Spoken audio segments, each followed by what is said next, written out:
She possessed a fierce, raw talent that promised cinema greatness. Frances Farmer was the iconoclast of 1930s Hollywood, a star destined for the pantheon. But her brilliance was matched only by her defiance against the studio system.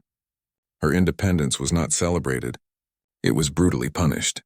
She vanished from the silver screen into an abyss of institutionalization. Was it mental illness or a deliberate campaign to silence a rebel? But the truth was far darker than anyone imagined. What happened next shocked everyone and became Hollywood's most tragic ghost story. Born in 1913 in Seattle, Frances Elena Farmer was intellectually explosive and intensely anti-establishment from a young age. As a teenager, she won a controversial essay contest titled, "God Dies," a reflection of her early atheism and radical politics. This willingness to challenge societal norms defined her.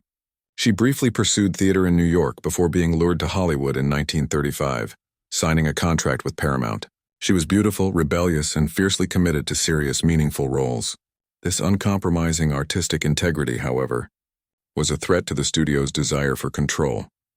Farmer quickly found success in films like Come and Get It, 1936, but she despised the manufactured glamour and the frivolous scripts. She rejected the studio's demands to conform, famously refusing to promote her movies or attend mandatory social events. She sought depth on the stage, joining the leftist group theater in New York, a move that permanently branded her as difficult and communist sympathizing back in Hollywood. Her behavior became increasingly erratic, fueled by escalating alcohol abuse and a deep disillusionment.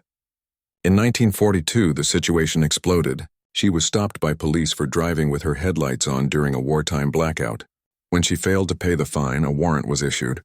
She was belligerent during her arrest, allegedly throwing an inkwell at a judge. This public meltdown, captured in shocking headlines, gave the studios and her increasingly intrusive family the leverage they needed. The climax was a nightmare descent. Following a series of arrests, Frances Farmer was committed to the Western State Hospital in Washington. This wasn't a sympathetic treatment center. It was a devastating nightmare that lasted nearly 5 years.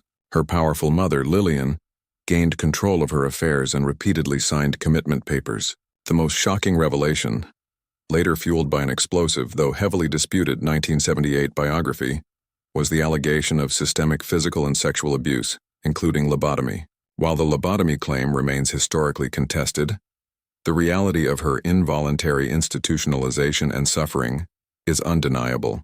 The emotional center of her story is the horrific realization that Hollywood's brightest light was extinguished not by fate, but by human cruelty and institutional power. Farmer was released and briefly attempted a public comeback in the late 1950s, hosting a local TV show in Indianapolis. But the trauma of her lost decade was indelible.